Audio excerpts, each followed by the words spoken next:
Hey guys, it's Matt. I just finished writing a section up for the book. I figured I might as well read it to you. Just shoot the shit here on a Friday night. I don't think the reading will take that long. Just continue to talk about this subject, the impossible architecture.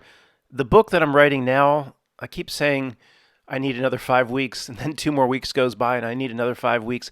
I probably another 5 or 6 or 7 weeks. You can't put the 5 and 6 back together. That would be some sort of code.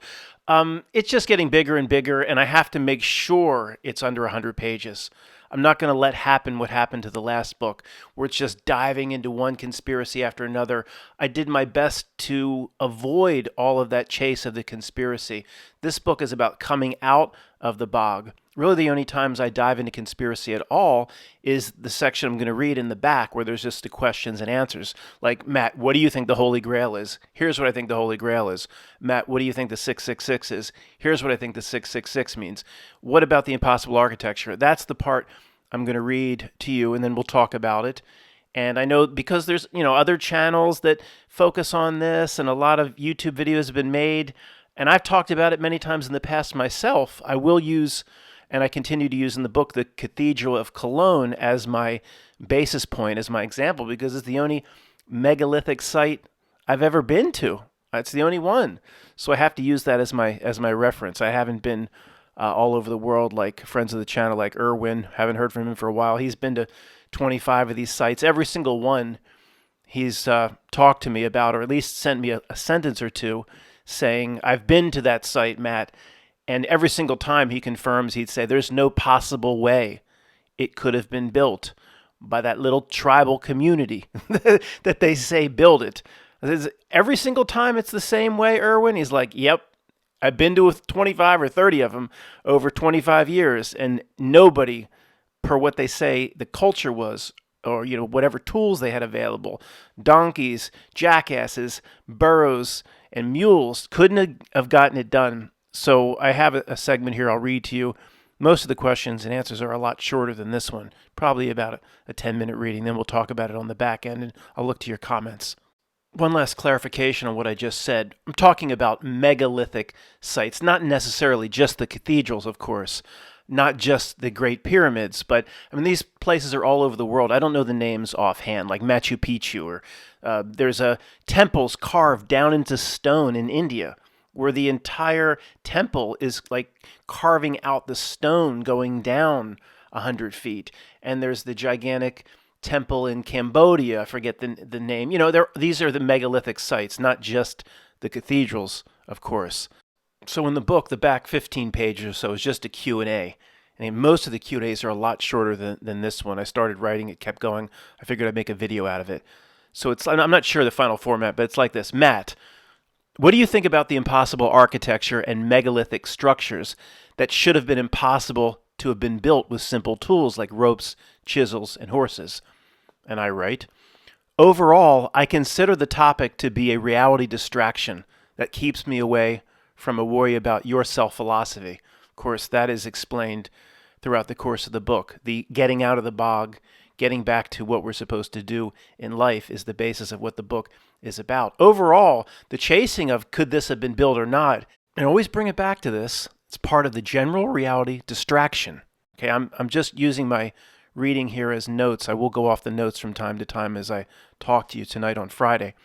So I say, however, I'll give you my best take on it. If the, quote, world is real and things like gravity and heavy stones have always been here on Earth in the same sort of way, then to me, in my opinion, there's no possible way all these structures, all these cathedrals or pyramids could have been built in the past in the way the history books say they have been built. No possible way, in my opinion. Now, if gravity didn't exist in the same way 400 years ago, where there were completely material differences as to how people lived life, well, that changes everything up. Of course, I don't know what gravity was like if I could have been Superman and lifted a 20-ton block of today over my head. If all that stays the same or is consistent with what it is today, then of course my opinion is the same. There's no way they could have been built. However, a big premise of the book is how we are being lured continuously back into the bog. and you don't have access to the 50 pages before this, so I'll say it here. Whether it be a megalithic site with a heavy stone that you could drop on your foot, or something as hard to touch as the Mandela effect, or a reality breakdown over here, or whatever it may be. Of course, all the things we've looked at over 14 years plus, it's all part of the reality distraction from what we're here in life to do. That is the general theme of the book. I don't mean to be repetitive here, but you don't have access to the previous 50 or 60 pages. I go on to write, I've been to the cathedral at Cologne in Germany. Trust me, it's alien by certain definitions. You can't possibly imagine how immense the structure is. But Matt, yes, I can imagine it. I've been to the Notre Dame Cathedral before the New World Goiter burned it down. No, trust me, you can't imagine how big Cologne is based on a visit to Notre Dame. Notre Dame is a kid's sailboat in a bathtub to an aircraft carrier compared to the cathedral at Cologne. Well, almost. You get the point. If that cathedral in Cologne, if that was the only structure there was in the world, and it was some 1 in a billion anomaly all by itself, then maybe you could say or understand how it maybe could be built. If that's all there was, if that's where the world resources were going. But just the cathedrals by themselves, there are over 100 where you'd say, how did that little community in 1500 build that? We'll get into, I'm not going to present the same old thing presented by these channels. We've all seen these videos. I'm trying to do here's something a bit different, or I wouldn't have made this section as large as it is in the book. Things I've never heard anybody talk about, but I've been detached from these channels for about a year. But, again, I'm not going to bring the same old thing to the table here. I just have to lead up to it. It'll just take another 5 minutes. So it's really 3 categories. It's the cathedrals, it's the megalith, or megalithic structures, which the Great Pyramid of Giza is the most famous. There's the Temple of the Sun and the Moon in Mexico. There are all sorts of these sites. Of course, most are designated World Heritage Sites. We'll get into that, hopefully, and that fraud. What's the matter with my voice? The last classification would be, unable to be explained construction, but I don't know exactly how you classify it. Like, the old, I haven't seen it for years, but what was it called? New Earth channel talked about these, or actually went out and visited these things called via cavas. Just this huge carving through stone, which is, 400, 500, 600 years old, when the cart could have just gone around and you didn't need to carve right through the mountainside. You didn't need to carve through 4,000 tons of stone, and how could that have possibly been done? And maybe, I don't remember these via cavas exactly as they were presented, but it's like, well, who went right through the mountain, and how did they have the ability to do that? And this could go back even over 1,000 or 2,000 years. So as hinted on earlier, and I don't know what other channels are presenting along these lines, but there was something different even 500 to 1,000 years ago with reality itself. There was something different that allowed a gigantic stone block to be lifted easily. Was gravity the same? Or things with the human? Like Arnold Schwarzenegger from Austria today seems like a big guy to us, the Austrian oak with his muscles. Maybe when they started building this thing in Cologne, Germany, someone's like, Matt, if you were out there, Arnold Schwarzenegger would be the runt of the litter. These people weren't Nephilim, but they were like, Arnold would look small. I mean, you have to, it's hard for you, Matt, to pick up a cinder block, you weak ass son of a beach. But they were throwing cinder blocks around and then kicking sand in Arnold's face. These people you don't realize what they were. You've seen these YouTube videos, Matt, where they got these big doorways. That's what they were. Hey, I don't know. I'll leave it on the table. If that's what these people were, they could throw around big stone blocks. It makes more sense. Be hard for them to get up in the air with their ropes. Be harder for them to rise above the gravity if gravity was still the same. But it doesn't matter. Here we go back into the weeds. Point's very simple. There was something about reality that was different when this thing started to be built. Was it like 1250? Then that would account for it. And it's something, I guess, that's been erased from history that we'll never know. At this point, continuing my analysis, I can only assume the world was generally the same as it is now. If it was fundamentally different or metaphysically different in some way, then I'll never know that. And why bother an analysis based on variables that I can't account for?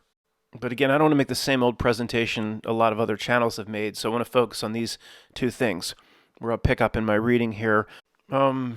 First, wasn't it nice that the people who started the construction of these sorts of structures and the people that first raised the initial $2 deposit to break ground on it, they knew they would never see the result of their labors.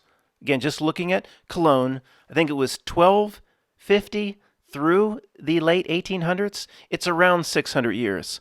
Wasn't it nice of the people that started it to know they would never see the end result? That makes a lot of sense to me. That's kind of how people generally act in this world, isn't it? It happens all the time. The initial group of 500 guys working were so loving. They were so caring about the generations that would come next. They just worked their asses off for 50 years, knowing that not even the outhouse would be finished by the time they went kaput. That's how people act through history. They're not in any way selfish, not in any way into themselves. They don't care about their own egos. Like Bill Gates, he's just started Microsoft. Today, it's just like a DOS prompt. It will become worth billions. He's just giving it to his daughter. He just wanted to get it going. Today, if you want to buy Microsoft, it's only worth a couple $100,000. Larry Ellison, Bezos, he just started the book warehouse. He knew his children would benefit. The guys that started, they don't want to benefit from it, right? Am I missing something about human behavior? Do you think they were just altruistic, nice, quote, nice guys back in 1200? I don't think so. Let's do some role plays that are not in the book. So, okay, the land was probably available. All you had to do is push some sheep off, get rid of the guy herding the sheep. The land was available in Cologne, Germany in 1250. I don't think the land was a problem. They didn't have no population boom. So, okay, you got the land. Now, you got to raise some money, right? You think you can just bring in 400 million tons of stone and shit for free? And where are all the workers coming from? Maybe these are the workers that would become the great-grandfathers of those that worked on the Taj Mahal in 1620. So, okay, you got the workers. You got to pay. I don't know how they paid out back then, in chicken wings or what, but they had to pay in something. Some money had to be raised. Okay, who's the guy that's getting the pitch, the elevator pitch, about he's going to lend money? Let me get this straight. What? You want to build what? And you want my money to start it. How long will it take? About 600 years. 600 years? How am I going to get my money back? Well, you see, we're going to raise more money. It'll be a big Ponzi scheme. We'll raise money from you initially. Then we'll go to the next guy. We'll use that guy to pay you back. What? See, it's a little bit of a problem. If anybody's throwing rubber duckies, I know why you're throwing them, and I'll address your objection in just a second. Get back down under the damn bubbles. It is hardest to make this sort of an argument, the initial elevator pitch as to how the money was raised, based on things like Cologne. Again, I have to use this example. It's the only one I've been to, because someone will come along and squash me, what I just presented. They'll say, Matt, have you ever heard of something kind of tiny called the Catholic Church? That was derived from Constantine and the Roman Empire, and they had gold and they had unlimited money going back to Romulus and Remus. Have you ever heard of the Catholic Church, Matt? See, it wasn't a local grassroots operation, you jackass. Matt, if the Catholic Church wanted this to be built in Cologne because it's a Catholic cathedral and they say it's on a sacred site, they don't care how long it would have taken. They would have been able to raise the money, get the workers, pay them. In this case, I hear you. If this was my only Billy Madison presentation from the podium, I'd be beaten down. The problem is, what about the other 400 megalithic sites or other types of cathedrals or pyramids or where it's not that situation?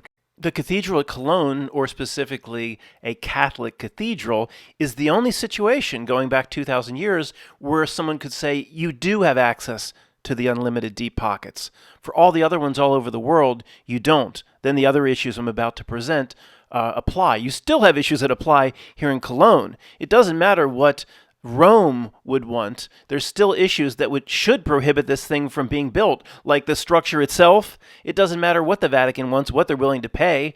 I mean, it's beyond by itself the construction in terms of what anybody should be able to do with the same old set of tools: ropes, chisels, donkeys, mules, jackasses, and burros. I don't know why there's so many damn names for that same damn little horse type thing. All right, we'll pause. We'll do the My Cousin Vinny and summarize the first 2 points before making the rest of the points. Point number 1 is it common for a group of people to start a project, raise funds? And again, don't just, I led with the wrong example. Don't just focus on Cologne and the Catholic cathedrals. This is probably one of the only images I'll present unless we jump into the Wikipedia. But think of, again, the Temple of the Sun and the Moon in Mexico. Was it in Cambodia, Angkor, Angkor Wat, the giant Buddhist temple, and these megalithic sites all over the world, not just cathedrals. Number one, is it normal for a bunch of people to invest their entire lives in building something where they wouldn't have any chance of seeing the final result? I agree it's possible. It's not outside the realm of comprehension. Is that what normally happens? Is that typically what the human being exhibits? No. Okay? No. If it was one or two of these sites, fine, but this is the case in almost all of them. If you add them all up, the cathedrals, the megalithic sites, the Via Cavas, it's easily to, 500 things plus that can't be explained. So I think, to be fair, I don't mean to speak for you, but I can't hear you talking back. Most people would say it's not really common for people to start projects where they themselves can't finish it. Is it common to be able to raise a bunch of money or whatever resources you would need to complete the project, where whoever is providing the money or the resources, if it was maybe before money, certain parts of Southeast Asia, somebody had to still coordinate the mining of the resources, the manpower, whatever it may be. Even if they took half their army off the front line to go build this thing, is it common if whoever's providing the resources, you get your elevator pitch, you get your 5 minutes, 50 seconds, going up a super speed elevator and say, I need your money and resources, but you won't be able to see or enjoy the end product. Is that common? No. We're just getting started, and we already have two major issues that should have shut most of these horseshit projects down before they even got off the ground. And there's a lot more to come. So let's continue to read. Second paragraph here. You know what the number one priority was above all else, say in the year 1200 or the year 1300? Or the 1400s, 1500s, 1600s, 1700s, through the middle of the 1800s. You know what the number one priority was for every single soul on earth? Simple survival. During those time periods, and the time periods when most of the things that fit into these categories were being constructed, survival was 90 to 95% or more of someone's day. Maybe they had a half hour a day to read the Bible or something like that. The survival aspect, I don't think, has been talked about enough by the channels that make this topic their top priority. They have no electricity, no running water, no antibiotics for infected cuts. They shit in holes. If you worked on the Cathedral of Cologne, you had to shit on the street. Some of you will remember me talking about this topic before. When I'm without electricity here in the house, now, again, I'll never say again I lost power. When I lost electricity, people think it's like a vacation. I go down here more than Western Baghdad, but I can't tell you how many comments I've gotten over the years. I've had 2 outages that were over 7 days, and you add all the other ones up, I've probably been down a total of 2 months. But people will leave a comment, or even on an old YouTube video if I can't post, Matt, hey, put your feet up, read a book, take a much-needed break, Matt. They don't realize how hard everything gets when, especially in this case, if I lose electricity, I can't even essentially flush a toilet. I lose everything here. So people are like, hey, Matt, relax, come back fresh. But everything takes 10 times to 20 times longer. Have to drive out somewhere to fill up Home Depot buckets with lids, to pour into the toilet so the toilet flushes, drinking water, buckets to be hauling up on top of the counter so I can clean the cat plates. And this is just a tiny taste of the survival issues that any community would have gone through when they don't have these, quote, modern conveniences or electricity or the diesel engine or the modern crane in terms of not only surviving and what they need for their family. How about when crops are ruined or certain game can't be hunted? They had the time to then go build gigantic cathedrals with millions of tons of stone and granite and limestone. Who fed these armies of workers? All of this stuff comes into play, but I don't want to get too much in the weeds. Most of the old world, especially workers, 95% of their day, almost every day of the year, was about survival. And if they had a few days off, like whatever the Christmas holiday is, the way they presented Bob Cratchit in A Christmas Carol, then that Christmas was planned for. It was planned. Everything was done ahead of time. They worked harder in the days leading up so they could take that one day off. These giant cathedrals and megalithic sites around the world, like the Pyramids of the Sun and the Moon in Mexico, Machu Picchu, Angkor Wat, etc. None of these things are about survival, are they? Not at all. Only the excess in culture and society could allow them to be built. They could only be built, or the construction could have only started if all the basic survival needs of the community were being met. Of course, we agree on that. No one's going to go build a giant. We're not even getting into the fact that they can't be built. Leave that for later. That it can't even be done. The fact that can Superman balance the Empire State Building on the end of his nose? We haven't even gotten into that discussion yet. But we agree it's whatever excess, only that could be put into building these things. Survival obviously comes first. Do I even need to make that argument? Okay. Could only be attempted if there was a large amount of surplus in the society that would allow the construction of these obnoxious behemoths. Can you imagine any of these locales in 1300, or it was 12 something when Cologne started, or whenever Angkor Wat was built, whatever, the Great the Great Wall of China, whatever it may be, 1300, 1350, 1400. Can you imagine that these locales during that time period had just so much excess and surplus in society that they could build these massive hood ornaments? No, I can't either. That's a breakdown right there. It's not like asking society to have enough excess capacity to build like 2 miles of fence. Someday we're losing cattle here in Cologne, Germany, or wherever. We're losing livestock, or the wolves are coming in and getting our live. We need to finally come together as a community and build 2 miles of fence. That would be hard as shit to do for a community in 1300 and some to come together. Just 2 miles of fence. Piling up stones or wood or whatever. One thing this farm got a lot is crows, whatever it may be. But they had the community and the excess in society and culture come together to build things that we consider to be impossible to build today. Matt, it's pushing into reality breakdown. Oh, yes, it is. So for all these sites all over the world, it's not like in somebody making the pitch to be like, well, look, we have a rare opportunity here. For the first time in 150 years, it's now the year 13 whatever or 14 whatever. We have excess capacity and we have surplus, and let's use it and build a temple to God, or whatever it may be, or whatever they did in Southeast Asia or all these other sites. They would have to say, or whoever was listening to the pitch, they would have to say, wait a second.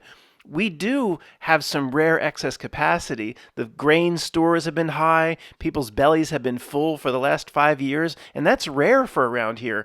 But you're talking about the need for excess capacity. How long did you say it would take? 600 years. 600 years. We have to have enough excess in society over survival to continue to build it. Is that what you're bringing before me, boy? Yeah. What? You're that little Peckerwood boy that works the glass with Jerry. Who you to come up with? We ain't going to have excess capacity where we could build something like that over the next 600 years. I guess I'll give you a little bit of marks for thinking big, but get out of my office. Boy, get! One last time, if the Catholic Church and its unlimited deep pockets wanted Cologne to be built, we'll get into the construction issues later, but in terms of the funding and the things we've talked about thus far, okay, it does blow through a lot of my previous argument. My previous argument applies to the other. If there's 500 megalithic sites or impossible constructions, it does apply to about 450 of the other 500 sites, the arguments that have just been made. Okay, where are we? By the way, the book section is very small. We're way past that. Just going to keep this going. Everybody would agree that there has to be excess capacity to continue to build these sites and structures all over the world, because someone's concern at the worker level is primarily about their survival of themselves and their family. Okay, we got it. What we haven't talked about regarding excess capacity is, where do you think money would go if we're still talking about a collective here? Of course, everybody's greedy. Everybody's out for themselves. The Earl's going to keep his money, the Duke and the King's going to keep theirs. Okay, let's just bring Karl Marx in and talk about it as a collective. If there is excess over survival, where's it going to go? Meaning, or any of these locations where the megalithic site sits, any of those regions ever have a war in their history? Maybe one in thousands of years. Doesn't history tell us there's like constant war? Or area like Germany has seen just hundreds and hundreds of sorts of conflicts and wars over 1,000 years. And, throw a dart anywhere in the world. The whole history tells just war, war, war, war, war all the time. So again, look, Jerry comes in to make his pitch. Say, look, it would be nice to build an impossible to build cathedral to God. I think God would appreciate that. But you are aware, Jerry, how many wars that have been in this area. And your grandfather talked about the war. He got his leg chopped off like Peter Stuyvesant become peg-led. And your great-great-grandfather. See, we have to assume there's going to be a lot more wars. So any excess capacity, it's got to go into swords. It's got to go into helmets. It's got to go into armors. It's got to go into this new contraption device that throws flaming balls through the air, whatever. It's got to go into protecting us. Jerry, I'd love as much as you to build a big temple to God, but we don't have a lot of excess here. And where do you think the excess is going to go? Now I'm talking to you, anybody listening to the sound of words coming out of my mouth. Of course it would go into protecting in a war type thing or defense if the history books are what they're in this case, the history books are probably right. Of course they were. The whole Knock wants to put the whole world at war with itself. This is the part of history that's probably completely accurate. So that's right there. If they had one penny left over, they'd use it to buy a bullet. Remember Russell Crowe in Gladiator, the big guy that he trained with in Gladiator that he ended up competing with in the Coliseum with. The big guy was like, once he found out he was General Marsyas, General Cornwallis? General Maximus. Did you ever wage campaign in Germania? He says he immediately wants to know if he ever waged war in Germania. Well, the first damn scene in the movie is about waging war in Germania.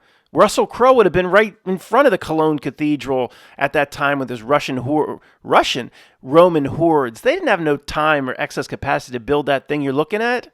Per what we're talking about right here, though, the only thing that makes sense then is the Great Wall of China, because that supposedly is about defense. That's ridiculous in its own right. But per what we're talking about right now, any excess money were going into defense. Was that to keep the Kublai Khan and the what's the other guys, Genghis, on all that ridiculous nonsense? That's the other thing about okay. What's the time? I have to look up the timing, the damn timing. I need to pause for a second, look up the damn timing on Genghis and Kublai, the Khan man, and see when they were doing their stuff, and see if that would have impacted Cologne. Then we'll get back to the Great Wall, that nonsense. Okay, this could not be any better in terms of strengthening my Billy Madison position here. Put your hands out. Cologne Cathedral started around 1250, the construction. So the idea, the year 1250, maybe they started thinking about it in the pubs around 1245. Now, this is exactly when Kublai the Khan, the son of Temujin, whatever, that's Genghis Khan, is Temujin to me and you. Temujin had been rummaging through an entire continent just 40 years before they started the construction. So you think they would have heard about it? Do you think if Temujin and his little band on camels, if they are rummaging through entire continents, basically, I bet word would have probably spread to the great minds of Europe. And, somebody might say, it would be nice to start this cathedral and all that would need to go into it, assuming we could even get workers that have even the skills to be able to do it. But there's a slight problem in the world. The Kublai and the Genghis Khan men, they're taking over the world. I'm not sure our resources should go into this at this time in history. Do you understand, Jerry? See how this makes no sense? All right. We still have two more things to discuss, and these are the biggies. The things we've talked about thus far, any one on its own should have been enough where this thing should still be a cow pasture. It should have never got off the ground based on all we've discussed. But the big ones we haven't even got to yet. Number one, where did the skilled labor to do this come from? Okay, you could have architects, some engineers, fine, Vatican, Rome, they come up, and okay, the heritage relating back to ancient Rome and all, okay, fine. But the workers, and it's, again, not just, I'm focusing on Cologne, the workers are the skill to do any of this stuff, of which there's 500 to 1,000 if you change your definition a bit. Where did all the skilled workers come from? They just hanging around Cologne?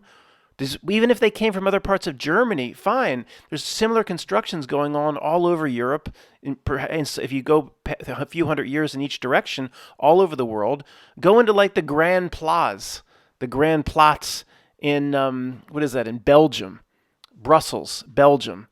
It's like the intricate work, and it's the same way here in Cologne. Little figurines carved everywhere and gargoyles, and it's not just slapping bricks on top of bricks and stone on top of stone. Where was it mined? It's always the same story. I haven't looked at this one, Cologne, but in the Great Pyramid or whatever it is, it's always like a repeating theme that a fake reality gives itself away. It was never mined locally. It's the same story and same script all the time. They had to go 50 miles away to get this sort of limestone, and they had to go 70 miles away. And it's the story of the Great Pyramid, and not just, okay, I can't say all of them because I haven't done the research, but it just seems to be a repeating theme. Nothing's ever built where they mine the stuff. Now, is that the case with Cologne? I don't know. But assuming it could even be mined, and you have no idea how massive this structure is. I mean, there's huge buildings around it that look like tiny little pebbles and matchbox cars. Okay, where did the craftsmanship come from? Craftsmanship. Who can even do this? All right, too much focus on Cologne, switched over to the Wikipedia page for the Taj Mahal. But this is kind of what I'm saying, and this is always one of my favorite examples. I've talked about this several times over the years. One of my favorite topics of all time. Now, it says, what is it? It's built in started in 1631. Now, if you look at where the Taj Mahal is on the map, it's in the middle of nowhere, guys. Have you ever seen Lawrence of Arabia? Where like the first hour of that damn movie, it's one desert after another, and will he survive? And he's going to survive because it's a 3-hour movie. Is it that inhospitable? No, but you hear it's not, Matt. It's got to be close to New Delhi and major cities. No, I don't think it is. I looked up New Delhi, 210 to 220 kilometers away. There doesn't appear to be any major cities that close, even now. I mean, they didn't have no population boom, probably in 16 whatever. It's in the middle of nowhere. And even in the Wikipedia, does it still say the 25,000 artisans? I mean, it's the biggest joke of all time. I've got to pause and read this Wikipedia. The last time I looked, it said they brought in 25,000 artisans. This is my favorite topic to talk about of all time. You say that a lot about a lot of topics. I know, they're all fun. There it is, but they've changed it. I remember clearly 25,000. It ain't no Mandela effect. They change history on the fly, day by day, sometimes in the Wikipedia articles. That bot loves to make changes, even where it doesn't need to make changes. The construction project of the Taj Mahal employed some 20,000 artisans. Next week it'll be 15,000. Then 20. I'll give you 20. Forget my 25, which you had here 6 months to a year ago. Where'd you get them? It's in the middle of nowhere. How do you find them? What do you mean you brought them in? Is there a phone book in the 1600s in India? Where do you get these people? Again, I've said this many times, but this is my favorite stuff. Did they hang those damn posters and flyers with the tear-offs? With the tear-offs? Are you interested in being one of 20,000 artisans to build the world's most incredible mausoleum? It became Hindu, but it was originally Muslim, whatever. I don't know how they convinced the 20,000 artisans, but a whole army must have gone out with tear-offs for telephone poles where they didn't have no electricity. What did they put the damn tear-offs in New York and Philly are on telephone poles? You want to walk this dog, tear this off. What'd they do with the tear-offs? Matt, they just threw them to the wind, and people got them. And the artisans that knew how to build a perfect dome within 1 millimeter, they found them, and they all came. The Pied Piper led all the artisans in India to the Taj Mahal in the middle of nowhere. It all breaks down, if anybody were to apply, other than our little group, a degree of common sense. It's a joke. And per the reality script that just runs all throughout society and culture, and we're the only ones that notice the patterns. It always turns into a mausoleum. And it always turns into a museum that the people can. We talked about this before. It seems like a fake reality where the people of today can go get in line, buy their tickets, and go see it. It's almost like something's trying to make a presentation. It's always turning into a museum. It's always a mausoleum. Oh, the king's chamber. That's where the king was buried. And you can see the damn tombs are still in the damn Taj Mahal. What a waste of space. That at least should play highlight in there or something. Their tombs it's always a damn tomb. Reality, you give yourself away. Let me read some of this horse shit. I could do a whole YouTube channel just on the Taj Mahal. Every video of every day on the Taj Mahal making fun of it in the same way. This is absolutely my favorite. Okay, it says here it's in Islamic. It's still Islamic. Ivory white, well, we know that. Marble mausoleum commissioned in 1631. So when they started it, the Cologne Cathedral had already being built for 400 years. By the 5th Mughal Emperor Shah Jahan, to house the tomb of his favorite wife. Wait a second, I'm wrong about this. I thought, like usual, the reality script is like somebody lived in it for a little bit of time. It was never even to be lived in. It was built from originally to be a tomb. Well, I guess the Great Pyramid was too, but that's all horseshit too. There's no way it was a damn tomb. That's all a bunch of hogwash. It houses the tomb of Shah Jahan himself also. The tomb is the centerpiece of a 17-hectare, 42-acre complex, which includes oh, come on. Look at this horse shit. Construction of the mausoleum was essentially completed in 1643. Oh, wait a second. This is even new to me, and I've been over this Wikipedia site over 500 times. Essentially completed in 1643, which says commissioned, whatever that means. Why don't they just say they broke ground or broke bread? 1631 to 1643. Is that 12 years to you and me? 31, 41, 42, 43. 12 years. Oh, bullshit. So they say in Cologne took 600. This one over here took 250. This one over here took 180 years. Okay, 12 years. There's the Toll Brothers down the road. It's not down the road. On the other side of Route 30, they're in the apartment complexes. That takes a year and a half. The Toll Brothers modular homes. It's modular. Lennar and Toll Brothers homes. They get the pieces from China. They get the toilets from China. It's a year and a half. So the Taj Mahal from scratch took 11 more years than the damn prefab apartments going up over here and the Toll Brothers. Come on. Don't insult my intelligence. I don't believe it can be built at all. But at least if it's going to be built, make your story better. Look, I'm not in love with the YouTube channels that present the theme of inherited buildings from some grand civilization, high-tech, the Lemurians, the Atlanteans, or whatever. A lot of they say it's inherited. But you know what? I'm not gonna trash those theories, and because they make more sense than what Wikipedia says. They will always make more sense. I'm not in love with the inherited thing for a lot of reasons, all right? But it's 10 times more plausible than what Wikipedia says as to how it actually is done. That is ridiculous. Here's the temple in India that I was mentioning, carved down into the rock, below ground. What is it called? I'm not even going to... Kaila Shanatha Temple. I'm not going to try to pronounce it. Look, I think Irwin did say he was at this one. Another one, Irwin said, no possible way. If you role play any of these, which is similar to the boardroom example, or who was the first guy or girl to come up with the idea for the 7-Eleven submission to the job application, it all breaks down. So somebody, again, this is some remote part of India probably, somebody gets the idea. Who presents the idea for the first time and to who?